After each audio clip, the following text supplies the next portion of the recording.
What's up guys, still alive. I'm sorry you haven't had any videos in like a million years from me. It's been a crazy year, you know, my son's had a lot of health issues, I've had my own health issues and stuff, and just stacked up medical bills along with having to work to kind of recuperate from that kind of stuff. It's kind of left me with little time to edit. Now I've still been out on the water, I still get out there a couple times at least a week and do some fishing, but the actual editing I've been slacking on it big time. So hoping to change that right now. We're starting to get some answers with Tristan and everything, but I've got some great footage here of the fall transition a couple years ago with Tristan when he was a little bitty catching some nice fish. We're gonna go at the end of this video, stay tuned, because I'm gonna talk about current conditions. This fall transition is very strange compared to years previous. It's extremely hot. We're breaking records every day. In fact, out here today, again, we're breaking another record. It's gonna be 99 degrees according to Weather Channel. And that's really affecting the fish in ways that I wouldn't expect. And it's not affecting them in ways I wouldn't expect. So we're gonna talk about that at the end. I hope this is gonna help you guys catch a bunch more fish going into this particular fall transition here in 2019 on Chickamauga. But anyway, let's pop into this video first and I'll see you guys at the end.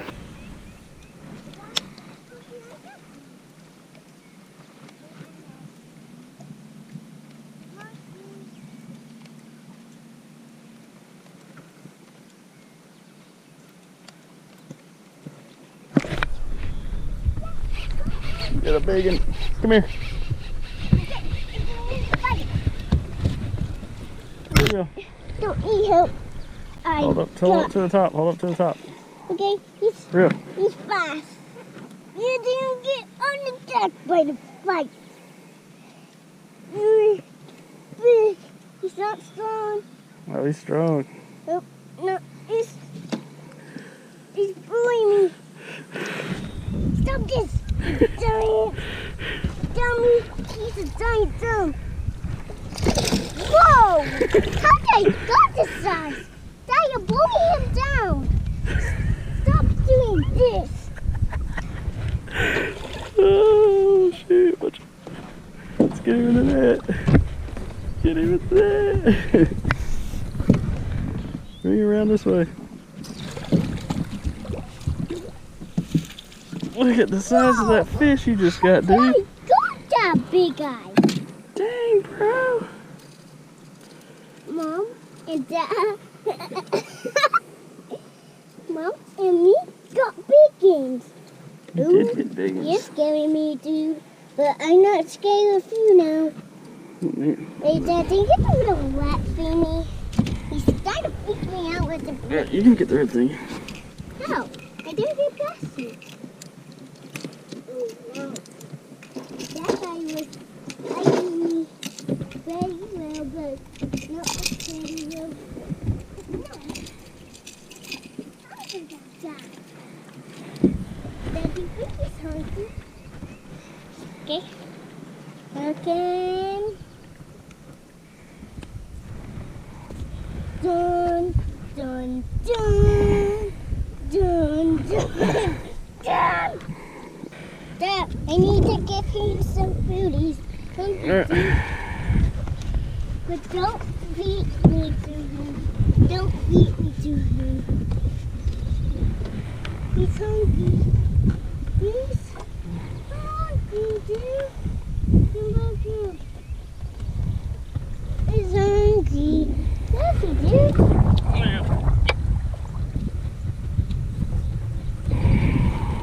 Thank you. He's big. Say thank you, buddy. Thank you, buddy. But there he is. That's a big one.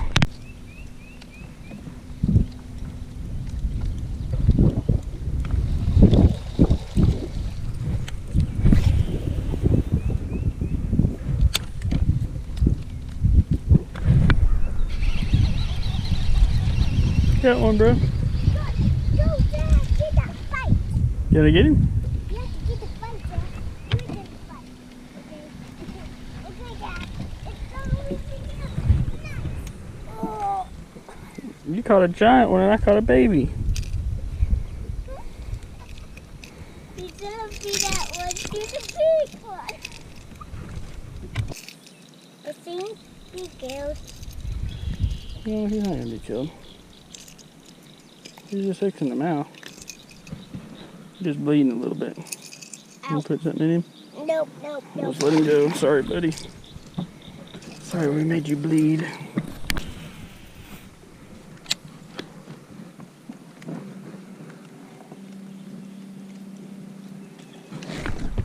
There's one. That's what I'm talking about.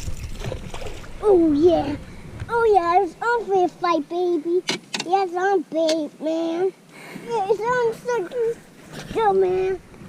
Go. Oh, you big. Not big enough. Don't. Sorry. Whoa. Little bro, you're not big enough. That's, Tristan said so. that's bigger than your underwater one, I Dad. know. It's bigger than both the ones I've caught. You're catching all the big ones. You got the underwater ones. Yeah. You want to throw him in? Okay. Minnow, she's hungry, dude. She's hungry, dude.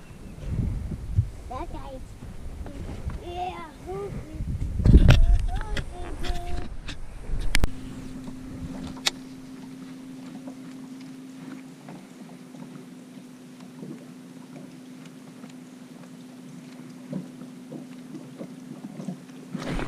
Ooh, there's another one.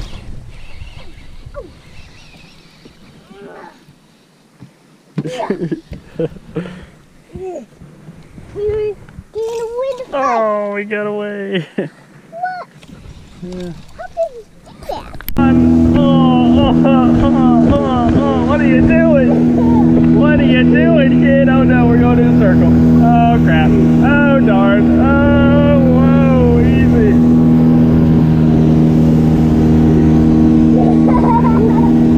Where are you going now? Little Tim?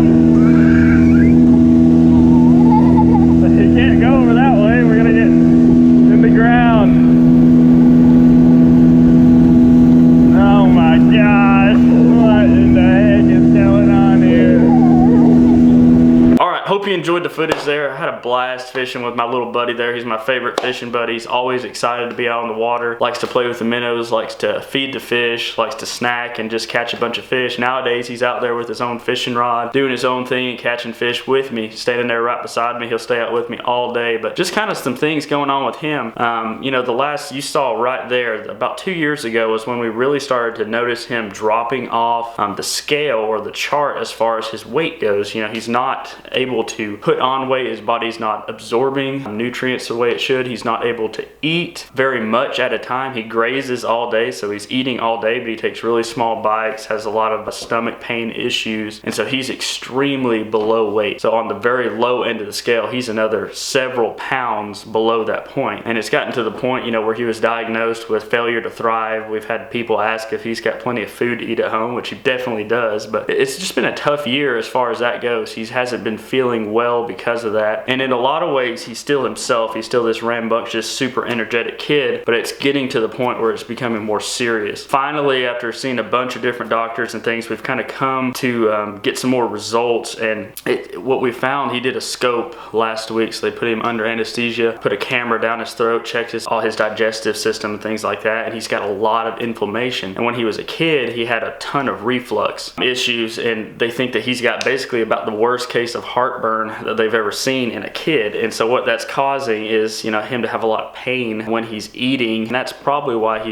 has issues with different foods and things like that. So basically, we have kind of a plan going forward now. He's going to be in some feeding therapy, as well as they're going to give him some stimulants to kind of increase his appetite. So hopefully a combination of that, he'll be able to get rid of some of his fears about certain foods that were hurting him, as well as some medication, basically some high strength Prevacid, just like my dad has to use and I have to use sometimes in order to keep that heartburn at bay. But hoping to get him putting some weight on, feeling better, feeling right, getting back on the scale for this coming year. But you're gonna see some more videos from me now that things are kind of settling down. I know my work schedule is gonna be clearing up as it starts to cool down and things like that. So I'm gonna be posting as many videos as I can. Have tons of great backlog content, so you're gonna see some of that, as well as some new videos. We're gonna go into depth on you know, fall transition type stuff. We're gonna go into depth on different fall baits that I'm using. We're probably gonna talk swim baits. We're gonna talk Alabama rigs again. We're just gonna push off into the winter and do our thing like normal. But I'm just glad to be back with you guys. Now Now let's talk fall transition.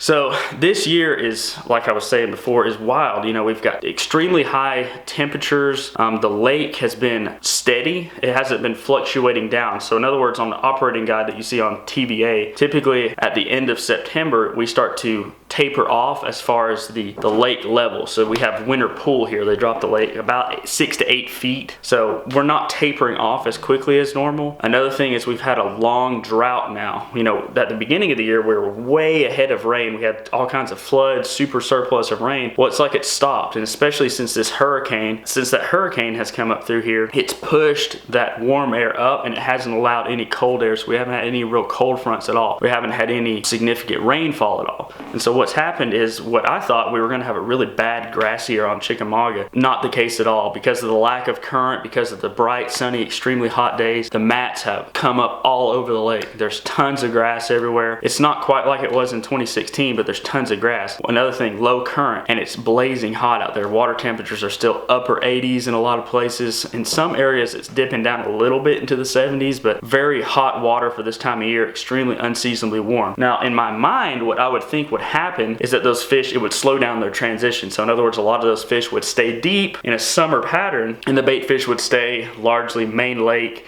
to the first thirds of the creeks. Well, greatly to my surprise, that's not been the case at all.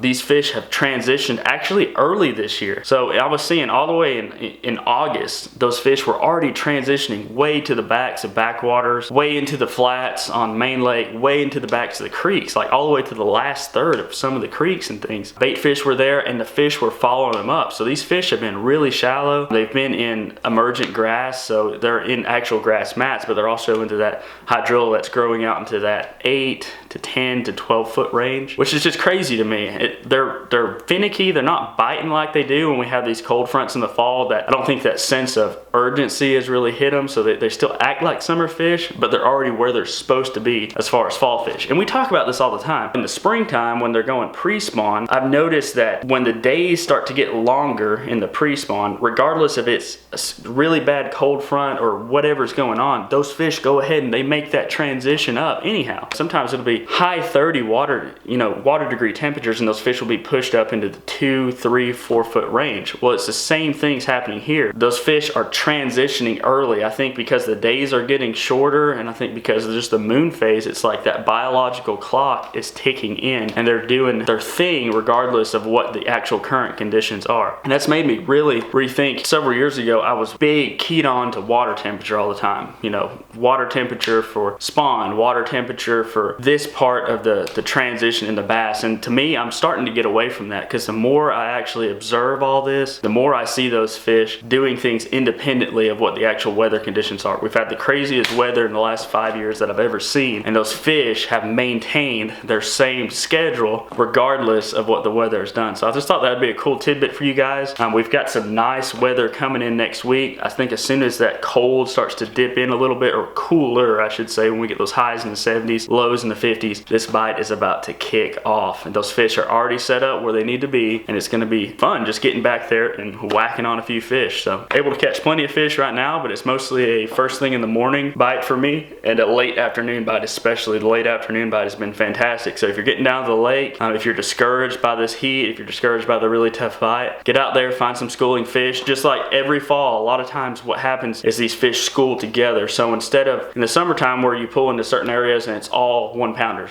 you pull into another area, it's all 2 to 3 pounders, pull into another area, it's all 4 to 5 pounders. It's not like that. In the fall time, these fish all get together, and what'll happen is you'll throw out there, catch a 1 pounder, throw out there, catch a 1 pounder. You might, cycle through 15 of those, and then all of a sudden you stick a 5. All of a sudden you stick a 6. All of a sudden you bring in a small fish and an 8 pounder comes up, eats it off the end of your line. So get to these fish together, get them fired up. At the key points of the day, it's all about timing. Use those reaction baits, and I think you'll have good success this year catching some big fish on Chickamauga. And I think that grass bite's about to fire off. The grass mats are getting good. They're getting nice and hollow. So that frog bite, I notice more and more fish blowing up in those mats, in the actual mats itself right now. So I think as soon as those temps dip down, it's not upper 80s, 90 degrees in those mats, when those fish can get comfortable in there, you guys are gonna see a lot better bite. Punching bite's halfway decent right now too. But anyway, hope that helps you guys. Hope you enjoyed the video. I will catch you next time, but as always, I hope this week finds you out on the water, and I'll catch you there.